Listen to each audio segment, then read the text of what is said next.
देखिए, नेपाल को एक फर्क समझ में आ चुका है भारत और चीन के बीच।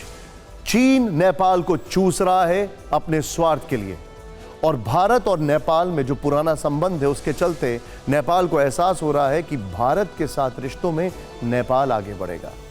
भारत नेपाल में अपनी नेबरहुड फर्स्ट पॉलिसी पर आगे बढ़ते हुए कैसे चीन को चित कर रहा है, अब आपको बताते हैं।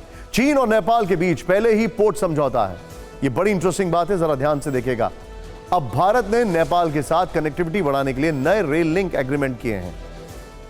चीन की कंपनियां नेपाल के पर्यटन, व्यापार और इंफ्रास्ट्रक्चर में निवेश कर रही हैं। दूसरी तरफ भारत भी नेपाल में अपनी पैठ बढ़ा रहा है और वहां दूसरा हाइड्रो पावर प्रोजेक्ट स्थापित कर रहा है।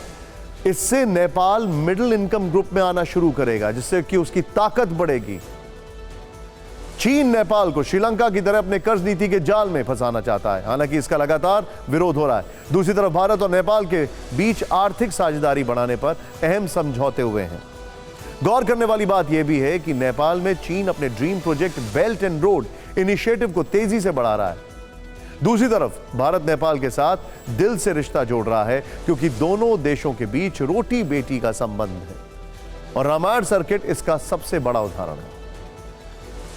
जैसा कि हमने आपको बताया था कि जिस वक्त प्रचंड भारत में है, ठीक उसी वक्त जिनपिंग के राइट हैंड वैंग शियाओई काठमांडू में है। अपने करीबी को नेपाल भेजने के पीछे जिनपिंग की मंशा क्या है, जरा वो भी समझिए। ओली प्रचंड को एकजुट करना चाहता है चीन। नेपाल में वामपंथ पार्टियों को एकजुट करने की कोशिश है। नेपाल में भारत यूएस की बढ़ती मौजूदगी से चीन परेशान है।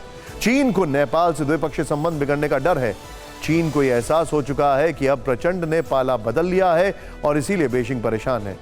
नेपाली पीएम के भारत दौरे के बीच अपने करीबी को काठमांडू भेजना उसकी बौखलाहट का ही हिस्सा है। और इससे भी बड़ी बात यह है, प्रचंड को यह समझ में आ गया है कि पिछली बार जिस तरीके से मैनिपुलेशन करने की वहां की चीनी एम्बेसडर ने कोशिश की, चीन उनके साथ कभी नहीं आ सकता।